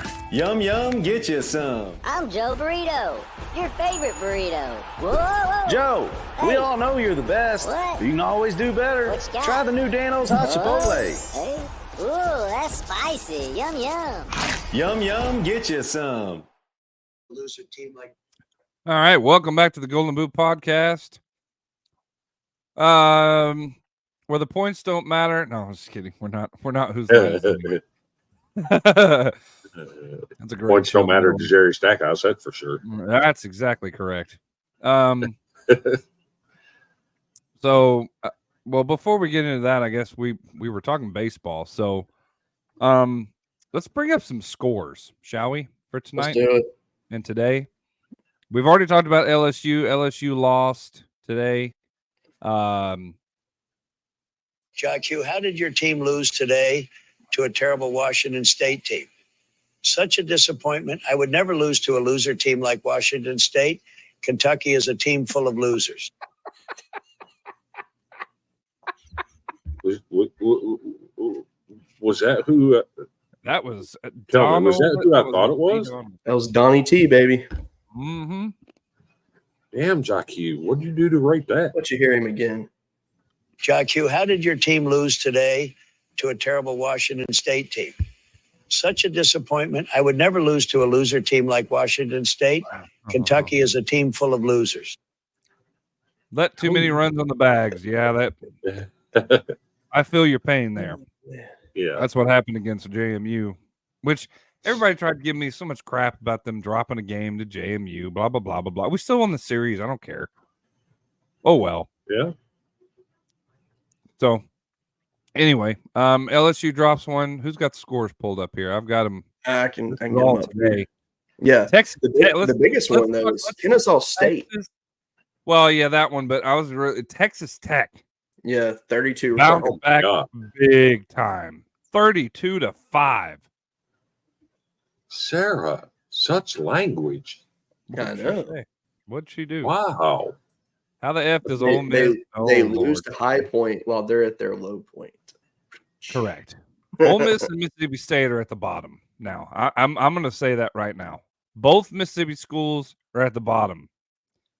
And that brings up an interesting topic. We had this discussion last night in chat. Where would you rank SEC baseball coaches right now?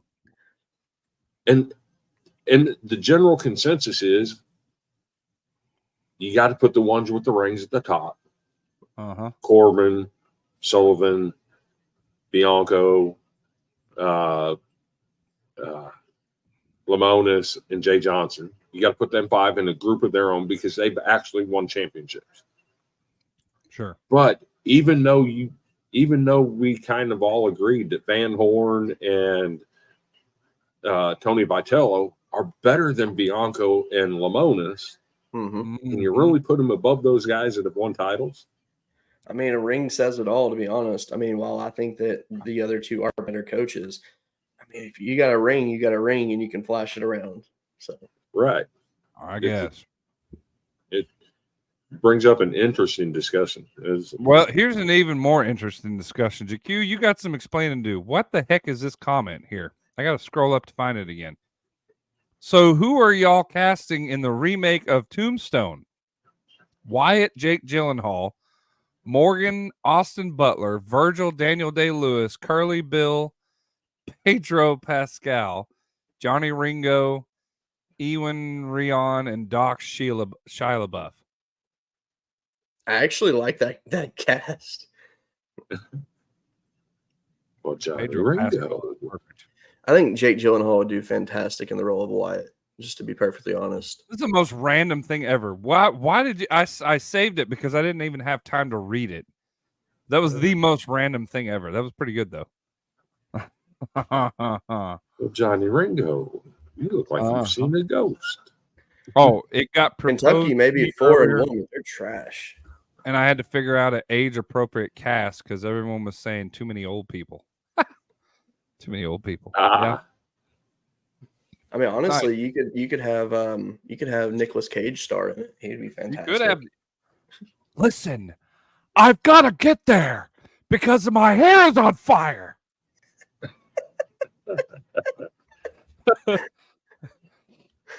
So you want to know what I want to hear? I want to hear Elmo talking about how Mitch Barnhart told both coaches at Kentucky today, you have to do something in March. I don't even know about that, but Elmo can make an appearance. Why not? That really hurts my throat, by the way. If that's not an ultimatum, I don't know what is. I don't know either. That's wild. Who are they? But he actually said you have to get to the point where you do something in March. He did. Matt says Kentucky is 4-1 in baseball. I mean, yeah. But they lost to Washington State. Who got beat by Utah Tech, and that's terrible. I'm loving it, but what does noise mean? Elite Eight, Final Four? Yeah. I mean, the Kentucky team that played LSU the other day, that team's not going to the Elite Eight. I'm sorry. Nope.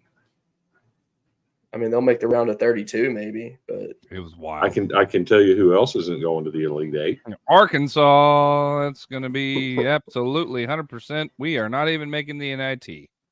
Yeah, but Muss ain't out here acting like he's Jesus. That's true. Yeah.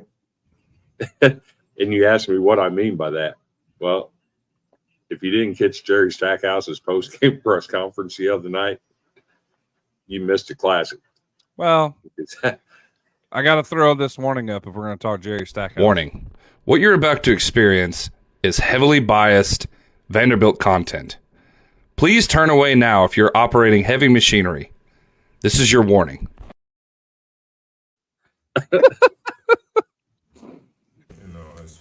Let's hear what Jerry Stackhouse had to say. I got hired here to do a job, and I've been trending in the right direction for a long time. I probably heard more things about net this year than I've ever heard about our net. The last 4 years.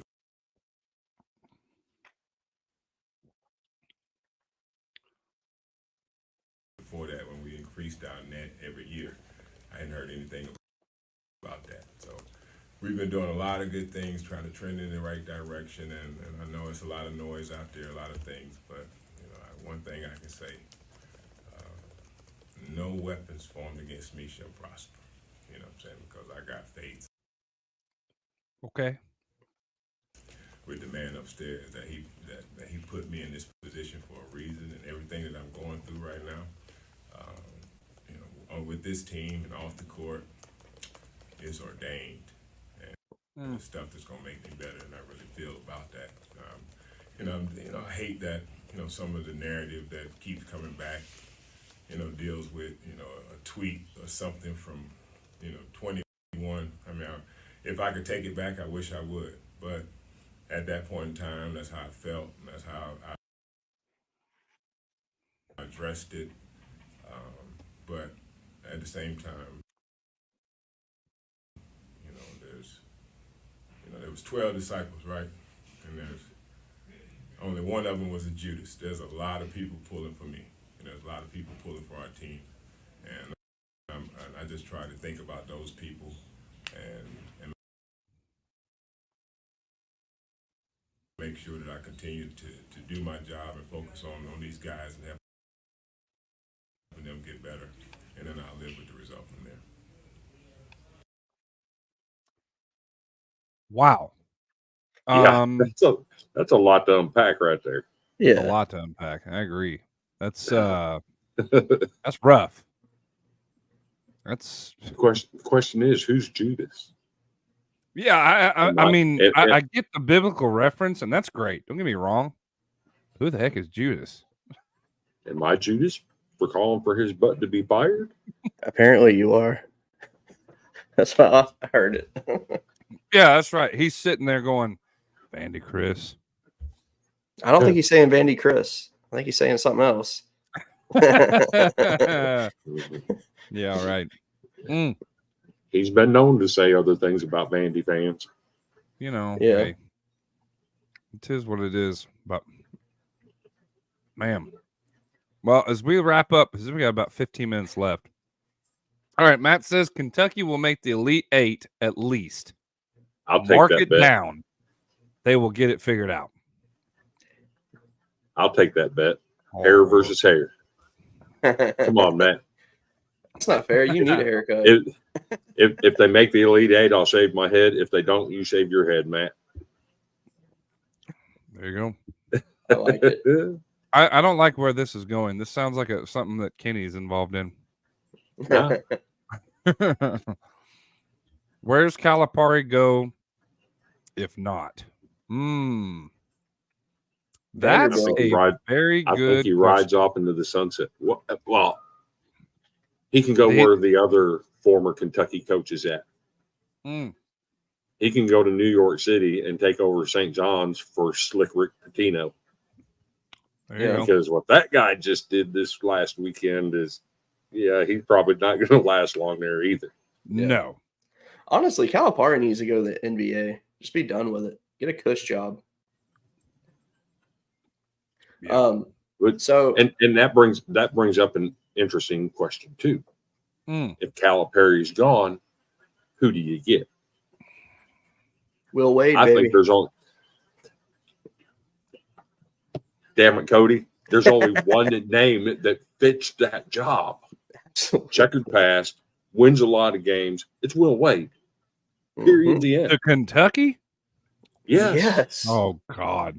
Boy, Will Wade is a great coach. He's shady as all get out, Matt but he is says, a great please, coach. No. Says, Will Wade to Kentucky is the Cozy only TV name. analyst. That's a great point. Does Calipari go into the sunset and try and replace Dickie V, baby? It's Dickie V. No, I mean, nobody's he going to goes replace to Dickie V, but he goes to New York to rescue Slick Rick. This is where the cowboy rides away. Will Wade will never be welcome in Kentucky. He's not Kentucky material. He is Kentucky material, though. He's got the checkered past, just like Calipari. He wins a lot of games, just like Calipari, and he knows how to play the NIL game. That's the only name that works at Kentucky. Yeah. It would not surprise me. All right, for the last few minutes of this here, because we're out of material. We're not. I still got two. I got two graphics I hadn't shared yet. I'm kidding. I'm about to say. Go share them. Let's go. Okay. And then for the last few minutes, we'll be able to bring up and basically ask the boot. I want to do one of those things. Yeah. Go ahead. So this is my favorite thing I've ever seen in baseball. So you see this just looks like a regular picture of a guy batting, but look at his hands. Homie is wearing legitimate work gloves. What? And, is that allowed? I guess so. I've never really looked at the rule on the gloves you wear, but I mean, I guess it might be a comfort thing for him. I mean, I don't know. I kind of want to reach out to this kid. Gloves I'm wondering if they're batting gloves that are designed like work gloves. Maybe. I've never seen those ever. But when you look at the fingers on those, I mean, they look like they're fat. They do look big. Gloves. Yeah. His hands must be 9,000 degrees. All right, screw it. You know things what? Look like they could literally, you could put them into nitroglycerin or freaking dry ice. I think there's only one thing we can do. I got to reach out to this kid and get him on the show. Yes. I've got questions. I need answers. That's amazing. But then, now you can, this image though, you can pencil it up as probably the coolest bat in baseball. Okay. Hayden Travinsky, the slugger from LSU, literally batting with a number 2 pencil. Oh God. He changed bats at the end of the game, but I've actually seen this bat before. I absolutely love this bat. That's a pencil bat. I figured everybody would be asking what the heck a pencil bat is. Right. That is just, it's just such a cool image. It really is. Can I just tell you, if you have a Sonic near you, you better go get one of these like now. I kind of want to go to Sonic right now. I'm not even kidding. It's really I might have people with connections. Yeah, I know, right? Yeah, you might. So, no, Matt, you're wrong. You're wrong. I've actually said my three names for Vanderbilt would be There ain't no way. Chris Mack, Casey Alexander, and Will Wade. However, to say that Will Wade is nothing like Calipari is just wrong. Calipari, every school he's been to, UMass, Memphis, he's left them on probation after he left because he's got a checkered past. Yep. Will Wade's past is no more checkered than what Calipari is.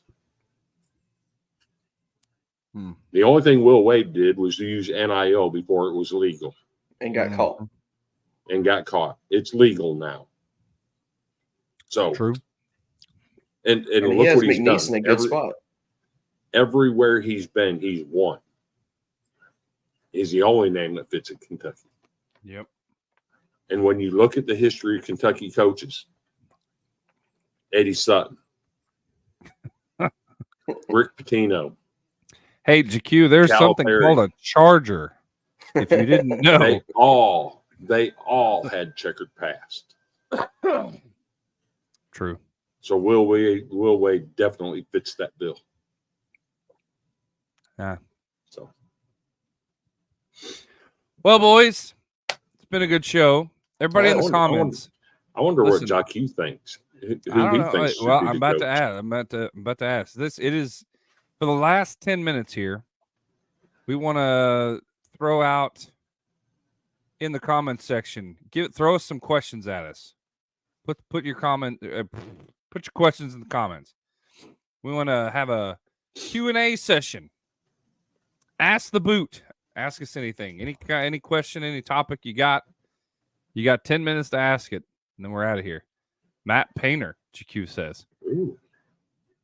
I don't think he'd ever leave Purdue.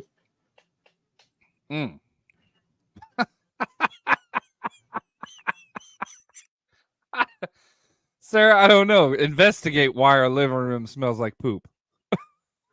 Or are you over there letting I'm not in the living room. I'm not in the living room.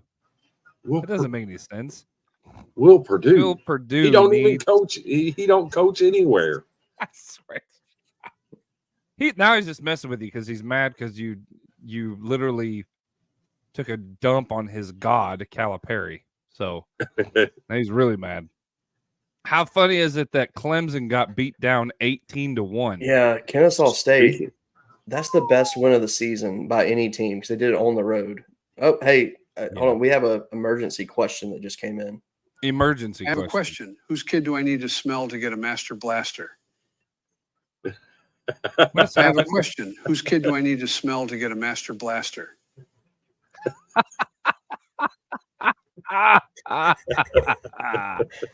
So what's hilarious about that is I clicked on D1 at the same time. So an ad was running at the exact same time that Joe Biden was talking. And I was like, what the heck is happening right now? Yeah. Whose kid do you have to smell to get a master? I don't know, buddy. Ask I don't know. Well, apparently your living room smells bad right now, so there you go. Apparently. I don't know. Your wife's the one's buying master blasters tonight. All right, here we go. Here's James Fender says, Boot, I have not been watching baseball. How is FSU? How's Florida They're on the State? rise. They're on the rise. On the right. James They are Fender. on the rise. Just know the name. Cam Leiter. Yep. Jack's Cam cousin. Leiter. This dude is legit. Yes, he is. Also, Andrew said that about Clemson. The team that beat him was Kennesaw State. Well, Kennesaw State had a basketball coach last year, Amir Abdul Rahim. Yep. That moved to South Florida. He now has South Florida first in their conference after taking Kennesaw State to the NCAA tournament last year. That's There you another go. name to look out for at Vanderbilt. Okay. Had to throw that Vanderbilt slide in there. There you go. And to update on Florida State, they are 4-0 after tonight. They defeated Western Carolina 8-2 tonight. There you go. Sarah wants to know who is your pick for the baseball national championship? Repeat, baby. Repeat. You can't even beat Stony Brook. Sit down and shut up. Worth it. We had to be humbled. That's all it was. We're ready now. It's early. It's early. It's early. I mean, you want to talk. You lost to Dayton and Florida. With Dayton's better than James Madison. With the best freaking uniforms in the country, by the way. Those uniforms that Dayton had on were spiffy. They were. You know, Dayton is better than James Madison. I don't care, and neither do you. It's just jacking with you because we're trying to make Cody feel better because us losing to JMU and Dayton is not near as bad as losing a Friday night to Stony Brook. Not near as bad. So hey, we won last night, so it's all good. So my pick for baseball national championship. Although I think Wake Forest is a better team, I think Arkansas has the better pitching. That'll get it done in Omaha. Dave Van Horn, for the first time in 157 years, will win his first national championship. I swear, if that happens, Sarah's gonna literally video me running down the street. That's probably what'll happen. I'll probably run down the street screaming, "Finally!" And then George gonna pull a hammy and drop. Right. Yeah. Then I'll like fall and skin my knee up or something. Who knows? My question is, how much does UK have to pay Kim Mulkey to coach at UK? They ain't got enough money. They don't have enough money. Listen, probably as much as she spends on her wardrobe. Okay? I've always wondered how much she spends on it because she's got some nice stuff. I'm sure it's a pretty penny. Now, where exactly she finds this off-the-wall craziness is beyond me. That woman has some wow. So interesting thing about LSU basketball. Yeah. Okay. Breaking news. It's the sewer pipe installed today. Oh, okay. Angel Reese is going to lead the SEC in scoring and rebounding for the second consecutive year. Mm-hmm. That's only been done one other time in SEC history, where one player led both categories in multiple years. Mm-hmm. Matt says 1.2 million. What he says. That would be a current attorney in Arkansas, Wendy Schultens Woods, that played at Vanderbilt. So interesting little thing there. But what I'm saying is Kentucky doesn't have enough money to pay Kim Mulkey to lead LSU. She is LSU. And if you want to get into the topic of LSU and Kim Mulkey, one of the best shortstops that I've ever watched play college baseball, Kramer Robertson, played at LSU. Yeah, so Kim Mulkey was accepted at LSU and loved at LSU before she ever got paid by LSU. I mean, she's literally born and raised in Louisiana. Yeah, I mean, she played basketball at Louisiana Tech, but she went to Hammond High School with my dad and her. Actually went to school together, and I mean, Hammond's literally like 30 minutes from Baton Rouge. So I mean, she knows the area very well. And then her son going there helped, and literally like she would just sit in the crowd and just chat it up with fans all game. Like it was nothing to her. Like she's just a normal person. And it was very cool. Like she sat in front of me and my wife in Tuscaloosa when they came and played Alabama, and super, super cool person. And yeah, I don't think money is what it takes to get her to leave LSU. There's just no way. No, that's home. That's JQ says, oh, 10 years ago, she was Baylor. Yeah, and I, honestly, God truth, I thought that she would retire at Baylor. I really did. Mm-hmm. I mean, she just built the program up so well there. She did fantastic. And then, you know, I mean, I obviously every fan jokingly told her, "We want you to come coach LSU. We want you to come coach LSU." And she would never say no to it, but she would never say yes either, obviously. But when you got an AD like Scott Woodward who literally can get whoever he wants wherever he's at. I mean, he literally he's literally in his career he has hired Steve Sarkisian, Chris Peterson. He's hired Jimbo Fisher. He hired Jay Johnson. He hired Brian Kelly. Now Kim Mulkey and Buzz Williams at A&M. I mean, that's a heck of a resume to have right there.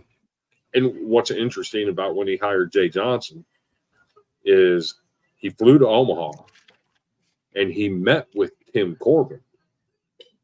at Omaha Steakhouse. He didn't even talk to Jay Johnson.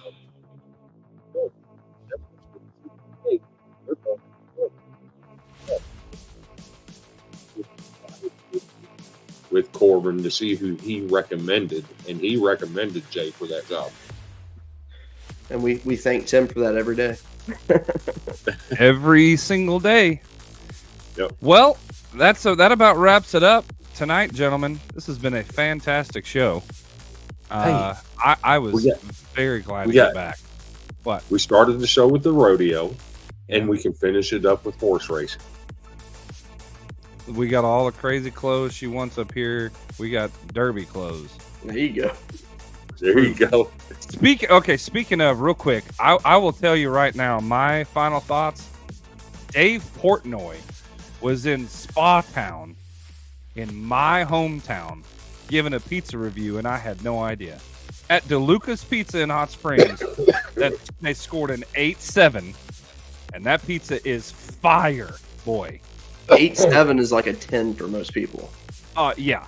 I mean, and it's in Hot Springs, Arkansas. So if you go to my hometown, go to DeLuca's Pizza. You'll get some of the best, according to Dave Portnoy, some of the best pizza you'll ever find. Top 50 in the nation is what he said. How many times have you eaten there? 1, 2, 3, 4, probably 5 or 6 times. Okay. It's really good. It's really, really good. Nice. Good to know. Really good. Final thoughts, Chris? Final thoughts. Fired Jerry Stackhouse. Of course. Dalton Connect is SEC Player of the Year, and it's not close. It'll be a unanimous vote. Oh yeah. And hey, Vandy won again today. There you go. Cody. Final thoughts are: if you have a chance this weekend, watch some baseball. It's gonna be some good baseball, some good basketball this weekend. And I'm just so excited for this weekend. It's gonna be so much fun. Hug your friends, tell them to watch it with you. Hug your enemies, tell them to watch it with you as well. It's just some good sports this weekend. Absolutely. No more football. But guess what? Sweep. Baseball. Stony Brook for the sweep. Oh my goodness. I hope not. I mean, we only play them one more time. So yeah, we got them one more time, and then we so it'll be all good. I'm not too concerned. Yeah. Well, as always, this has been a awesome show. Yeah, I agree, Cody. Hashtag grow the game, right? We grow the game of baseball here. We've been doing it for a year now. Y'all have been doing it for a couple of years. I just come in for a year. You actually, to be fair, you came in only like 6 episodes after we started. Okay, whatever.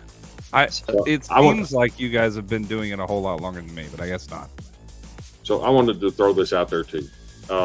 We have some friends in the baseball world on Twitter that they own Chinook Cedar. And I know we don't have them on as a sponsor right now, but if you get a chance, go give Chinook Cedar some love. Yes. Show them guys what's up. It's flavored sunflower seeds, just like we enjoy our flavored Bones coffee. That's it. And unbiasedly, they are the best sunflower seeds I've ever eaten. They're Hatch phenomenal. chili. Absolutely. Well, let's catch some baseball. Let's catch some off-season madness football. I'm excited for it. This weekend's going to be great. Have yourselves a great weekend. Don't do anything stupid that we three wouldn't do, which isn't a lot. And we will see you Monday night, 8:30 Central, 9:30 Eastern, right here on the Dogs Media Network. Do not miss it. We'll recap some games, have a little fun on the way. This has been the Golden Boot Podcast. Stay golden, everybody. We will see you next time.